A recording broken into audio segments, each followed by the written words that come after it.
अब लकड़हारा जंगल जाने के लिए अनुमति लेता है। हाँ तो ठीक है व्यापारी जी, अब मैं चलता हूँ और आज शाम तक आपको लकड़ियाँ काट कर देता हूँ।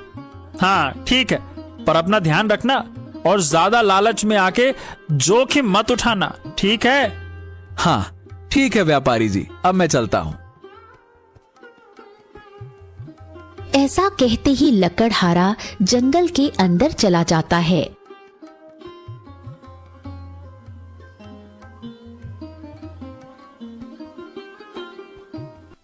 और सबसे पहले माँ के मंदिर जाता है। जय माता दी। माँ देखो मैं आ गया और मुझे यकीन नहीं हो रहा कि मेरी जिंदगी बदल गई है। मुझे पता है ये सब आपकी ही कृपा से हुआ है। मुझे तो लगा था कि ये सब एक अफवाह होगी, लेकिन यहाँ तो जो भी आता है उसकी मनोकामना सच में पूरी हो जाती है। आप धन्य हैं माँ, धन्य हैं। मैं आज तो आपके लिए कुछ लेकर नहीं आ पाया, परंतु हाँ, लकड़ियां काटने के बाद मुझे जो पैसे मिलेंगे ना, तब मैं आपके लिए जरूर कुछ खरीद कर लाऊंगा। आज के लिए आप मेरी भक्ति और मेरी पूजा से ही काम चला लीजिए। चलिए, जय माता दी। ऐसा कहते ही लकड़हारा लकड़ियां काटने लगता है और लकड़ियां इकट्ठा करने लगता है, पर उसका मन बार बार झील के उस पार जाने का करता है। अरे ये क्या हो रहा है? मेरा मन बार बार झील के उस पार जाने के लिए क्यों कर रहा है? कहाँ मुझे मात्र 3 या 5 तांबे के सिक्के मिलते थे और कहाँ अब मुझे पूरे 8 चांदी के सिक्के मिलने वाले हैं। मुझे तो इसी खुशी में खुश रहना चाहिए। मैं कहाँ लालच में आ रहा हूँ? नहीं नहीं नहीं नहीं नहीं, लालची तो मैं पहले नहीं था, मुझे अब भी लालच नहीं करना चाहिए। लेकिन क्या इतने पैसों की बात सुनकर मेरे मन में लालच जाग गया है क्या? ओहो हो, मुझे खुद को संभालना चाहिए। लेकिन मैंने माँ से तो कहा है कि मैं माँ के लिए कल कुछ खरीद के लाऊंगा।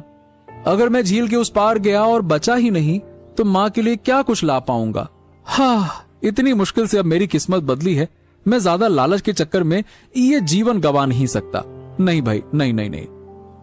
लकड़हारा ने कैसे भी करके अपने मन को शांत किया और लकड़ियां लेकर व्यापारी के पास गया। हाँ, ये लीजिए व्यापारी जी, आपकी लकड़ी मैं ले आया। अरे लकड़हारे तुम! हाँ, मैं अभी तुम्हारी ही बात कर रहा था। मेरी बात कर रहे थे? मैं कुछ समझा नहीं। अरे हाँ, वो क्या है ना कि मुझे तुम्हारी चिंता हो रही थी। अब देखो तुम इतने गरीब हो और अचानक से तुम्हें पता चलता है कि तुम लकड़ियां बेचकर भी अमीर बन सकते हो, तो तुम कहीं इस लालच में झील के उस पार न चले जाओ। बस यही सोचकर मैं चिंता कर रहा था। आप तो सच में कितने अच्छे हैं।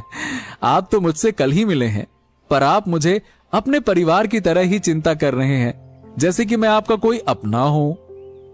अरे और नहीं तो क्या, अपने नहीं हो तो अपने बन जाओगे। अपना बन जाऊंगा? मैं कुछ समझा नहीं व्यापारी जी। अरे हाँ देखो, मेरी भतीजी है, मैं उसके लिए रिश्ता खोज रहा हूँ और तुम उसके लिए एकदम योग्य लड़के हो। देखो मैं मानता हूँ तुम थोड़े बेवकूफ हो, लेकिन दिल के बहुत अच्छे हो और तुम्हारा व्यवहार भी काफी अच्छा है। तुम मेरी भतीजी का पूरा ध्यान रखोगे, मुझे पूरा यकीन है। और अब तो तुम मोटा पैसा भी कमाने लग गए हो। इन पैसों से तुम कुछ ही दिनों में एक घर खरीद पाओगे और आराम की जिंदगी जी पाओगे। हाँ हाँ, ये आप कैसी बातें कर रहे हैं व्यापारी जी? मुझे नहीं लगता कि मैं इस रिश्ते के लायक हूँ। अरे तुम हो, और वैसे भी तुमने भगवान से शिकायत की थी कि तुम्हारी शादी नहीं हो रही, तो अब क्यों मना कर रहे हो? देखो लड़के, तुम्हें आगे चलकर तो किसी न किसी से शादी करनी ही है, तो मेरी भतीजी से कर लो। वो दिखने में भी काफी सुंदर है और खाना बनाने की बात तो पूछो ही मत। ओए होए होए होए, इतना स्वादिष्ट बनाती है, इतना कि तुम रोक नहीं पाओगे अपने आप को। हाँ, ये बिल्कुल सही कह रहे हैं। मुझे आप एकदम सही वर लगते हो। अच्छा, अगर आप सब बोल रहे हैं तो ठीक है, मैं राजी हूँ। बताइए कब करनी है शादी? अरे इतनी भी क्या जल्दी है, आप पहले अपने लिए घर तो खरीद लें, बिना घर के आप अपनी पत्नी को कहाँ रखेंगे?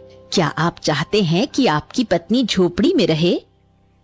हाँ, आप सही कह रहे हैं। मैं पूरी मेहनत करूंगा और एक अच्छा सा घर खरीदूंगा ताकि मेरी होने वाली पत्नी को कभी किसी कोई चीज की कमी ना हो, चिंता ना हो।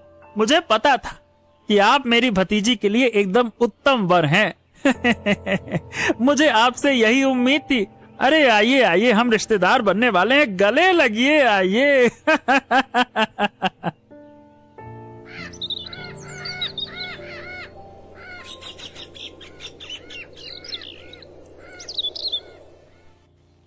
और अगले दिन सुबह उठकर लकड़हारा सबसे पहले माँ के लिए फूलों की माला खरीदता है और प्रसाद चढ़ाने के लिए फल भी खरीदता है।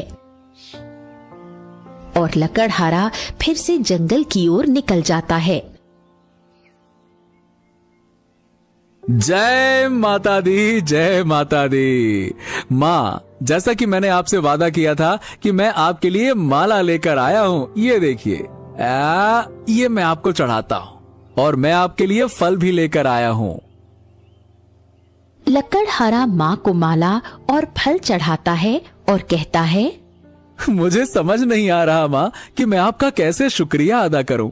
जब से आपके इस मंदिर में आया हूं ना, हाँ, मेरी तो किस्मत ही बदल गई है माँ। अब बहुत ही जल्दी मेरी शादी होने वाली है और मेरी सारी मनोकामना पूरी हो जाएगी। पर मैं चाहता हूँ कि सिर्फ मेरी ही इच्छा पूरी ना हो, बल्कि मेरी पत्नी की भी हर इच्छा पूरी हो। और उसके लिए मैं हर वो काम करूंगा जिससे मेरी पत्नी एक रानी की जिंदगी जी सके, मुझे कितना भी खतरा क्यों ना उठाना पड़े। इसीलिए माँ, मैंने तय किया है कि मैं झील के उस पार जाना चाहता हूँ ताकि जल्द से जल्द अमीर बन सकूं और अपनी पत्नी का ध्यान रख सकूं। हाँ, चलो माँ, जय माता दी। ऐसा कहते ही वो झील के उस पार चला गया।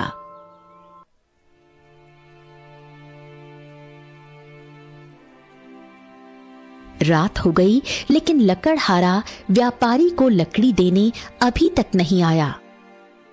अरे, लकड़हारे ने आज तक कभी लकड़ी देने में देर नहीं की, फिर आज इतनी देर कैसे हो गई?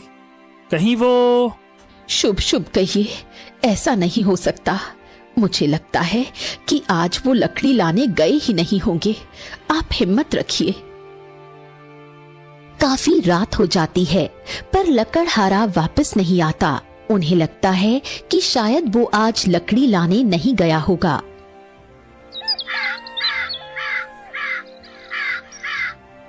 फिर सुबह हो जाती है। व्यापारी लकड़हारा की झोपड़ी पर जाता है, लेकिन उसे लकड़हारा नहीं मिलता। अब उनका शक यकीन में बदलने लगा। ओहो, ये मेरी ही गलती थी। ये मैंने क्या कर क्या दिया? मुझे बताना ही नहीं चाहिए था झील के उस पार की लकड़ियों के बारे में। हे भगवान, हे भगवान, ये मैंने क्या कर दिया? व्यापारी घर वापस आता है और अपनी पत्नी को सारी बात बताता है। वो सब चिंता में पड़ गए।